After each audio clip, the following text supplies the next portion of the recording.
So here we have the Nissan Qashqai Techna Automatic on a 67 plate. I'm going to start off by showing you around the outside of the car, and then we'll hop in and run through some controls on the inside.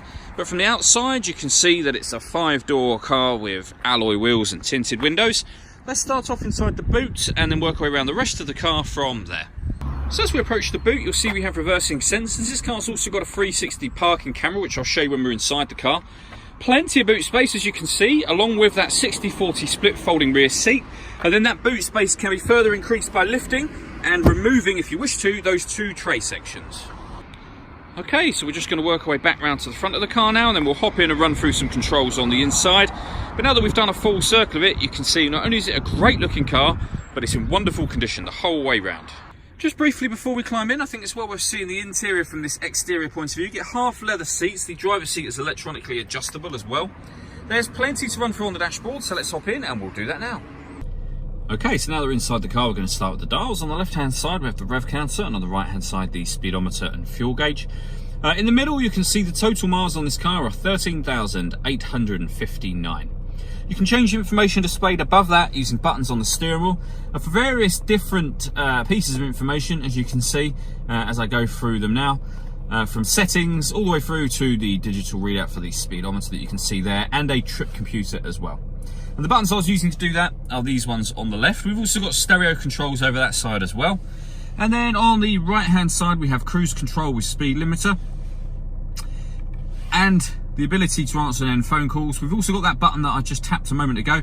That's the voice activation for the phone. So you can hit that button and ask it to dial any one of your contacts list, and it will do that for you without you having to take your phone from your bag or pocket. That is, of course, once you've paired up your phone, and that is done on the central touchscreen just here. Before we come back to the phone, I want to talk about the music. So you can see this car's got FM radio. We've also got AM and DAB digital. If you want to listen to your own music, you can do. You can do that via the CD player. You've also got auxiliary and USB inputs, and on top of that, you can stream music wirelessly via Bluetooth audio as well. So once you pair up your phone, not only can you make and receive phone calls, but you'll also be able to listen to your music. We've got satellite navigation. There's a full video showing how that works on both our website and on our Facebook page. And I mentioned it when we were at the back of the car, we've got a 360 parking camera that goes with those parking sensors. So we have a bird's eye view image just there, reverse camera image there, and we'll come back to that screen in just a moment. It goes a couple of steps beyond that. If we press the camera button, we have the bird's eye view, which we had before, and we also have a front facing camera. Press it again, we've got that front facing camera still, and we've got a front passenger side wheel view.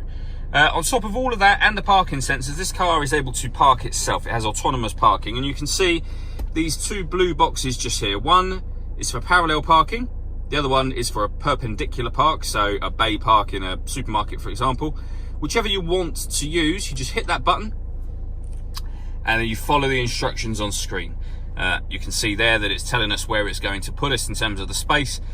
It will tell you up here what to do in terms of driving, so set the car into parking position, move forwards, backwards. It will tell you all of that sort of stuff. It does make the car very easy to park. There's a video showing how this works on our Facebook page, which is well worth checking out. Below that we have dual zone climate control, so you can adjust the passenger temperature, the driver temperature, the fan speed up and down from here. Then when you're happy, hit that button to turn the air conditioning on, or hit auto, and the car will now maintain those temperatures by taking full control of the fan speed for you. You can override that at any time you wish to. This car's also got a proper heated front screen, as well as the heated rear one just there, of course. We then have the fully automatic gearbox. There's a 12-volt charging socket underneath this cap, and we have an electronic handbrake just there. We have a driver and passenger heated seat, and then in the central armrest, a second 12-volt charging socket, and the auxiliary and USB inputs that I mentioned previously. The last thing I wanted to talk about is the panoramic glass roof. So you can see the sunblind is currently closed. There's a button just up here, give that a push, and the sunblind will open all the way to the back of the rear seat. Lets in a huge amount of extra light, and it makes the cabin feel a lot bigger as well. All that leaves me to say is thank you for taking the time to watch this video. If you'd like to come and see the car in person and have a test drive, please feel free to call any of our MJA sites. We'd love to hear from you soon.